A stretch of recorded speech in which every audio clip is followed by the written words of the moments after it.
Alright, class, I really gotta get better at posting these videos. I swear this is the third time I've recorded this, but I'll give it a shot here one more time. So, working on Unit 3, identifying your strengths, 5 principles. So what we're going to look at is the 5 principles of strengths-based education. What I'm looking at here and what, in my opinion, I'm seeing, I think it would be better to have the strengths-based education be for coaching staffs at the community college level rather than spending so much time with the students. My vision and my understanding on that is it takes a little bit of time. It's a lot of investment. It's really challenging to get together. And when you only have the kids for 2 years, you get a huge turnover in between each year. Maybe half of the kids that were there the year before won't be there the next.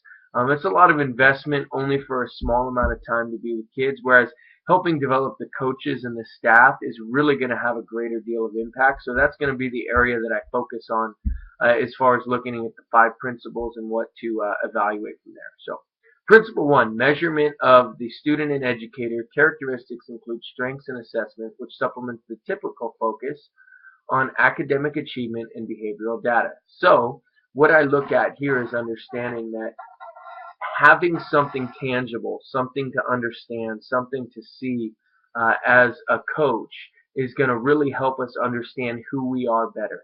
Having that better self-awareness, understanding where we are with things, how our coaching style is, being able to build upon where we're at as a coach is really going to help us with understanding who we are, what we coach like, and understanding ourselves better. So I look at that measurement. That's having an understanding and putting words, putting a science or something down to that. So that's something that I look at as far as that principle, and so that's what I want to focus on.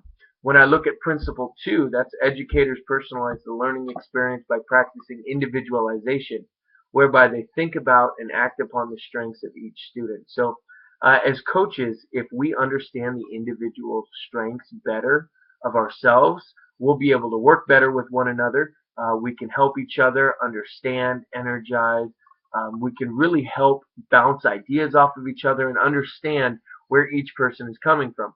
Also, having individualized experience, we can give each one a job to do in their strengths rather than having some coaches do things that they're not going to be necessarily good at. Also, understanding strengths is going to help us understand kids a little bit better and different ways to use our strengths with connecting with each kid. You're going to have a good idea of seeing what strengths and qualities come in each kid, so you're going to understand that better. So principle 2, I feel like that's going to be involved as far as coaching. Having coaches have an individualized plan, doing something specific that they will be good at, and doing something that they really do well. When I look at principle 3, networking with personal supporters and strength development affirms the best. This is doing research. This is understanding your strengths. This is getting to know one another better. This is being mindful of your other coaches, being understanding who they are, what they're coming, what their perspective is, how they think. The more that we can understand strengths and know where people are coming from, the better we're going to understand why they're doing it and how to do it right. So I think that that's going to be a huge part. As coaches, we need to be able to support each other, be there for each other. So I see this principle as working together with one another. So that's going to be what I see in principle 3. How I interpret principle 4, deliberate application of strengths within and outside of the classroom fosters development and integration of new behaviors. So actually spending time developing the strengths, understanding how they're used, really, getting down as far as well, when it says deliberate application, it makes me think of like putting a coach in the right spot, having them use their strengths where they are, having that strengths-based perspective is going to help them. They're going to be able to educate the kids better. They're going to be able to show them what to do. It's going to be something that they're passionate about. If they're actually passionate about it, that's going to be something that they're going to teach more effectively. So that's what I think about as far as deliberate application. This is, trying to help grow and foster, those relationships. It's going to be teaching and focusing on strengths as well. So the coaches are going to try and emphasize strengths in their players, So that's something that I see in that principle. Principle 5, intentional development of strengths. When I look at intentional development, as coaches, when we understand what our strengths are, now we know how to spend more time, how to develop, what to do for those strengths, how to expand those. You're going to be more effective at developing the strengths that you have. So, whether it be going to conferences, different clinics, maybe certain things are going to help build upon my strengths that I didn't know about, or I can help another coach or see different strengths.